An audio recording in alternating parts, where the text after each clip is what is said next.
Those are the questions that matter. Those are the only questions that matter, which may be why Joe Biden wants to talk about maternity flight suits. Joining us now is someone who has spent a lot of his life in or around the U.S. military, retired Lieutenant Colonel Oliver North. He's the author of Veterans Lament. Is this the America our heroes fought for? He joins us tonight. Colonel, thanks so much for coming on. You got to wonder, I thought of you this morning, and of people like you, some of them relatives of mine, what you must think watching the leadership, in some cases civilian leadership, but also the uniform leadership, at the Pentagon turn so starkly political. What effect is that going to have? Well, you know, they're trying to send you a message. It's time you woke up, in the full meaning of that in our modern jargon. The reality of it is that they're outraged at you for playing the president's comments at the Pentagon.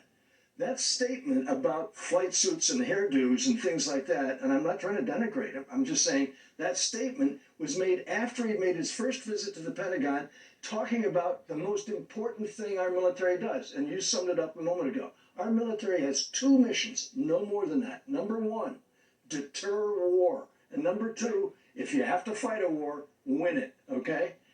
They're outraged that you basically allow the president to step on it. You replayed what other people had not just totally ignored. Look at it. It's even worse, and you summed it up. Secretary of Defense Austin, in congressional hearings, has said one of his primary missions, and I'm quoting now, stamp out sexual assaults, rid the ranks of racists and extremists. What does that mean? That means that someone is going to have to find out who they are.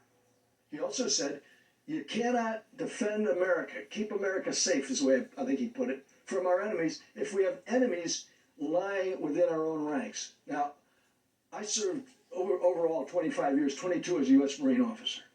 Okay? I was wearing a uniform for a quarter of a century. I never saw, when I came in the Marine Corps, I believe that the actual expression was in those days, you had to sign a document under pain of perjury.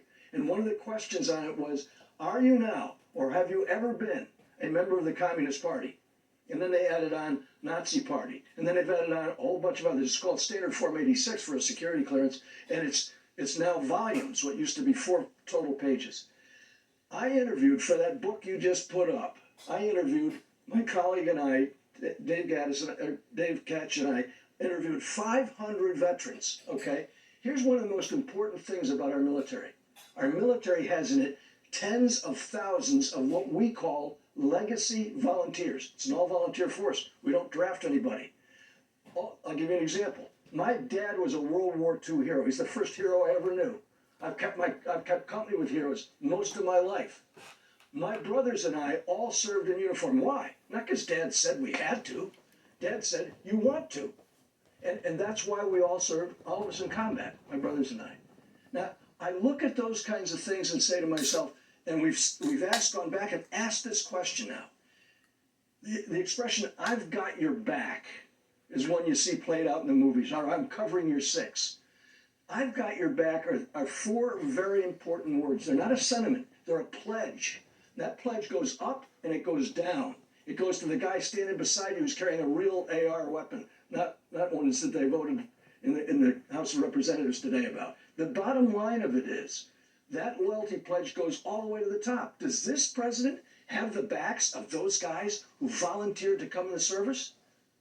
I don't think so. This witch hunt that's now underway. 1.5 man days lost from readiness and preparing to deal with the number one adversary that we've got on the planet Earth, the Communist Chinese and Xi Jinping. Yeah. It's all, you put it so clearly, and I think it's clear to everyone who's paying attention except to the people in charge, which is terrifying. Colonel North, I appreciate your coming on tonight. It's great to see you. Thank you. Semper Fi, buddy.